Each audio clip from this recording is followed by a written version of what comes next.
Hello guys, hope you're doing good. So in today's video, we're going to take a look at the Jääkäripuukko 140 from Varusteleka. So this is the big brother of the Jääkäripuukko 110 that I previously reviewed.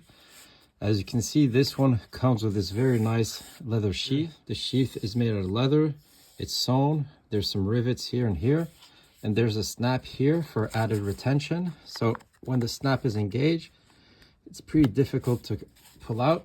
Once you open it, no problem, you can take your knife out. So the retention on the sheath is excellent. While the snap is engaged, it's not going to come out. Once you open it, tension is pretty decent as well. So one feature I particularly like about this sheath is that, yes, it's made out of leather, but there's a Kydex insert here, a plastic insert, to protect your sheath against the edge of your knife. The knife also comes with this very nice drop-down belt loop, also made out of leather. So this drop-down sheath works very well. It's not too high, not too low, so it's quite easy to take the knife out of the sheath, as you can see here, and it pops back in position quite easily as well. Jääkäripuukko is a knife sold by Varusteleka. This knife is made in Finland.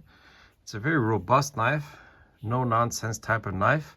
As you can see, it's a relatively big knife as well. So the overall length of this knife is 270 millimeters or 10.6 inches. With the blade measuring 140 millimeters or 5.5 inches.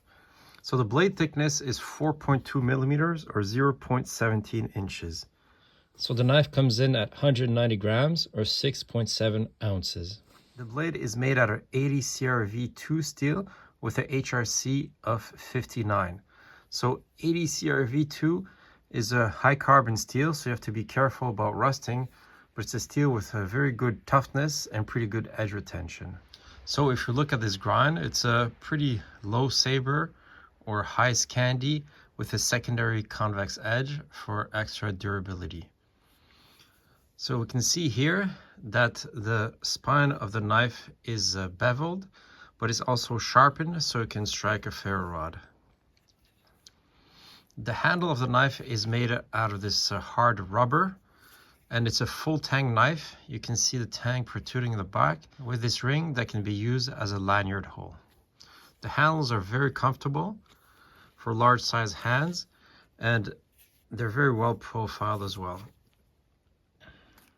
All right, so let's see how sharp it is outside the box. Super sharp. All right, so let's see how it does cutting cordage. Here I have a piece of bank line. Slices like butter, no problem. Easy. And here I've got a piece of paracord, just 550 cord. Easy, no problem. So let's see how it does that fine task, like preparing feather sticks. You can already see that the geometry is very good on this knife. It's pretty effortless.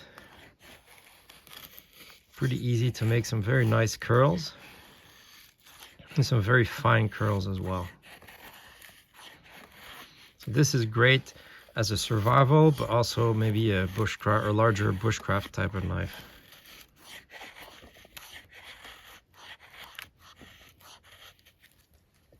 All right, so let's see how good it is at notching. So it bites in the wood very easily, as you can see here. Has a nice edge geometry.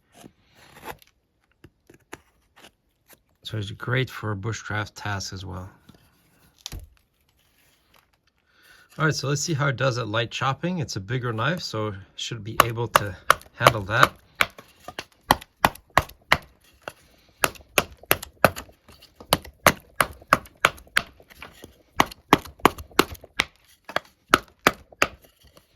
Obviously, it's not a dedicated chopper since it's not a very heavy knife, but it works out. So it's a full tang knife made out of 80 CRV2 steel, so it should be able to baton no problem.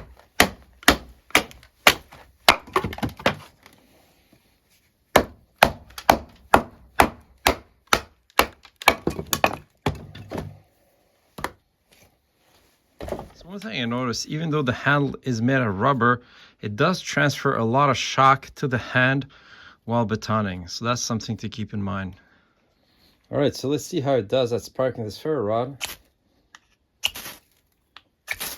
It's pretty good. All right, so let's do some light chopping. Try to remove these branches here.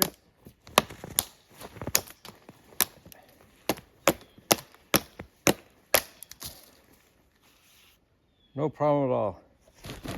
So the tip of the knife is pretty stout. Should be able to resist stabbing. Let's test it out.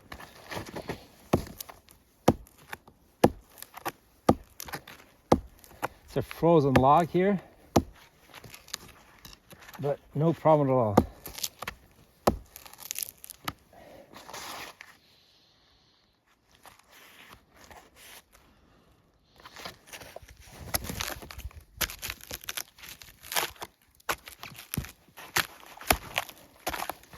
So obviously it's not a very heavy knife, so it's not that great at chopping, but let's see how it does a baton chopping.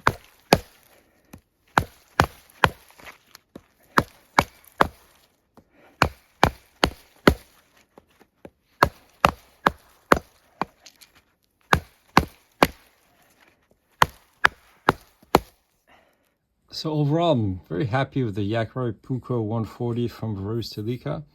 So as the name implies, it's a Finnish puukko style design, but this one is a bigger one.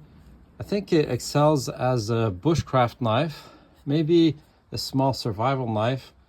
It can do some chopping, but let's be realistic, it's not a very heavy knife, so it's not really excellent at that.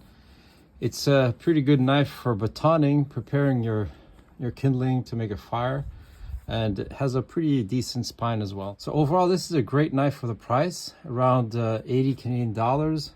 It's not super expensive, but the materials are good. The build quality is good. So if you're looking for larger bushcraft type of knife, I think this is a great option. So if you're interested to pick one up, I added the link in the description section of the video. Thanks for watching.